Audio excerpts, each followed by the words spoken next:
The Tree of Echoes. In a village nestled between sleeping hills, time moved like a slow river.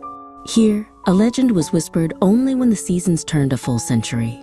The story of a tree made of light, which bloomed for a single night before vanishing into memory.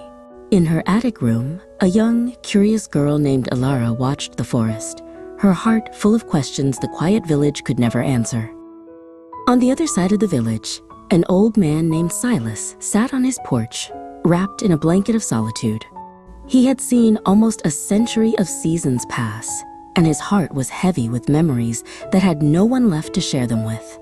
He too watched the forest, but he was looking into the past. That night, it happened. A soft, silver blue light pulsed from the heart of the woods, a silent beacon in the darkness. Elara saw it, and her breath caught. It was a call to adventure. Silas saw it, and his old heart ached. It was a call to remember. Separately, they were drawn from their homes, following the impossible glow. They met in a clearing where the air itself seemed to hum. Before them stood the tree, its branches dripping with leaves of liquid starlight. It was more beautiful and strange than any story could tell. Elara and Silas looked at the tree, and then at each other, two strangers brought together by a miracle.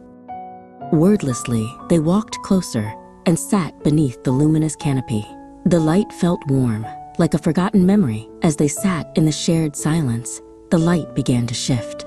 Swirling within the leaves, an image appeared. A young boy who looked much like Silas, laughing as he chased a kite with a girl whose hair shone in the sun.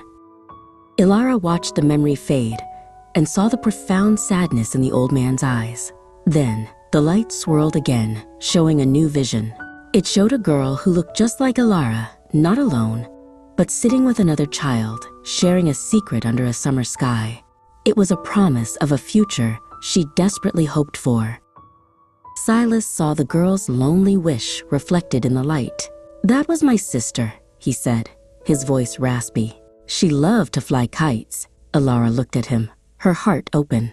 "I wish I had a friend to share secrets with," she whispered. Under the tree's gentle gaze, their loneliness was no longer a secret. The tree's light brightened, and suddenly the air was filled with echoes. They saw not just one memory or one future, but hundreds.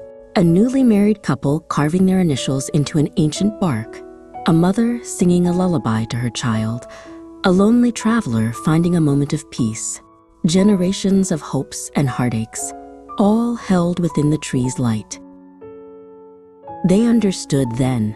The tree was not just a spectacle, it was a heart. It held the truth that no one is ever truly alone in their feelings. Every joy, every sorrow, every quiet hope had been felt before and would be felt again, echoing through time like rings in a trunk. As the first hint of dawn touched the sky, the tree began to fade, its light dissolving like mist. Elara and Silas walked back towards the waking village. They didn't speak, but their silence was now a comfortable one, filled with shared understanding. The tree was gone, but its light now lived inside them, a connection that would last for all their seasons to come.